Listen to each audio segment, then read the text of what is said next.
ಚಟುವಟಿಕೆ. ನಾಗರಿಕತೆಗಳು ಸ್ಥಳ ಮತ್ತು ಗುರುತು. ಹರಪ್ಪ ನಾಗರಿಕತೆ ಯಾವ ನದಿಯ ದಡದಲ್ಲಿ ಬೆಳೆದು ಬಂದಿದೆ? ಹರಪ್ಪ ನಾಗರಿಕತೆಯು ಸಿಂಧೂ ನದಿಯ ದಡದ ಮೇಲೆ ಬೆಳೆದು ಬಂದಿದೆ.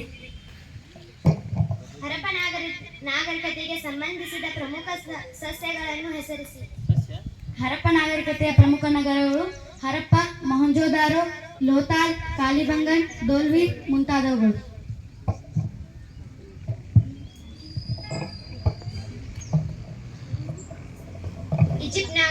ಈಜಿಪ್ಟ್ ನಾಗರಿಕತೆಯನ್ನು ಯಾವ ನದಿಯ ವರಪ್ರಸಾದ ಎಂದು ಕರೆಯುತ್ತಾರೆ? ಈಜಿಪ್ಟ್ ನಾಗರಿಕತೆಯನ್ನು ನೈಲ್ ನದಿಯ ವರಪ್ರಸಾದವೆಂದು ಕರೆಯಲಾಗುತ್ತದೆ.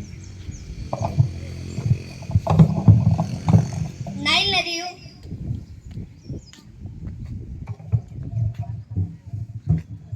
ಆಫ್ರಿಕಾ ಖಂಡದ ಈ ಭಾಗದಲ್ಲಿ ಕಂಡುಬರುತ್ತದೆ. ಇದು ಜಗತ್ತಿನ ಅತಿ ಉದ್ದವಾದ ನದಿಯಾಗಿದ್ದು ಫಲವತ್ತತೆಯಿಂದ ಕೂಡಿದೆ.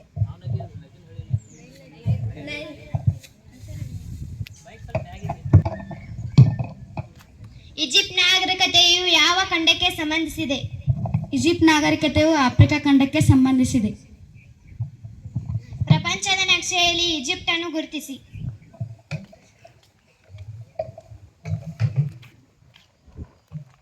ಈಜಿಪ್ಟ್ ದೇಶವು ಆಫ್ರಿಕಾ ಖಂಡದ ಉತ್ತರ ಭಾಗದಲ್ಲಿ ಕಂಡುಬರುತ್ತದೆ.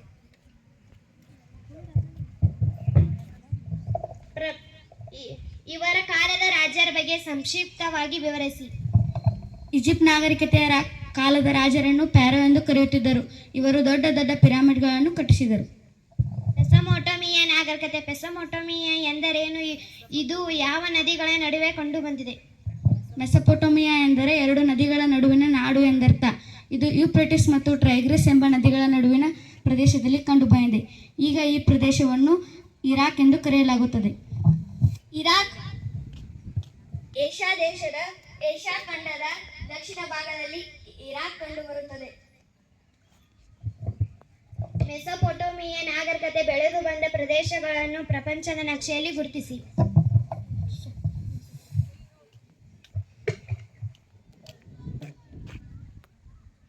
ಏಷ್ಯಾ ಖಂಡದ ಇರಾಕ್ ಎಂಬ ದೇಶದಲ್ಲಿ ಹಲವಾರು ಪ್ರದೇಶಗಳಿಂದ ಈ ಮೆಸೊಪೊಟೇಮಿಯಾ ನಾಗರಿಕತೆಯು ಕಂಡುಬರುತ್ತದೆ. ಚೀನಾ ನಾಗರಿಕತೆ ಯಾವ ನದಿಯ ದಡದಲ್ಲಿ ಬೆಳೆದು ಬಂದಿತು? ಚೀನಾ ನಾಗರಿಕತೆಯು ಹವಾಂಗೋ ನದಿಯ ದಡದಲ್ಲಿ ಕಂಡುಬಂದಿತು. ಚೀನಾದ ಪ್ರಸಿದ್ಧ ಸ್ಮಾರಕ ಯಾವುವು? ಚೀನಾದ ಪ್ರಸಿದ್ಧ ಸ್ಮಾರಕ ಚೀನಾದ ಮಹಾಗೋಡೆ. ಗ್ರೀಕ್ ನಾಗರಿಕತೆ ಒಲಿಂಪಿಕ್ ಮೊದಲು ಆರಂಭಿಸಿದ ದೇಶ ಯಾವುದು? ಒಲಿಂಪಿಕ್ ಕ್ರೀಡೆಯನ್ನು ಗ್ರೀಕ್ ದೇಶವು ಮೊದಲು ಆರಂಭಿಸಿತು.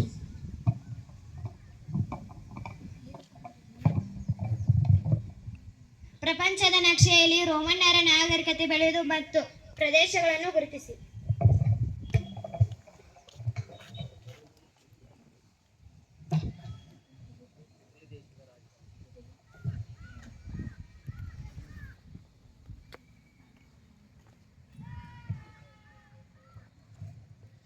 ಇಟಲಿ ದೇಶದಲ್ಲಿ ಗ್ರೀಕ್ ನಾಗರಿಕತೆ ಬೆಳೆದು ಬಂದ ದೇಶಗಳು, ರೋಮ್ ನಾಗರಿಕತೆ ಬೆಳೆದು ಬಂದ ಪ್ರದೇಶಗಳಿವೆ.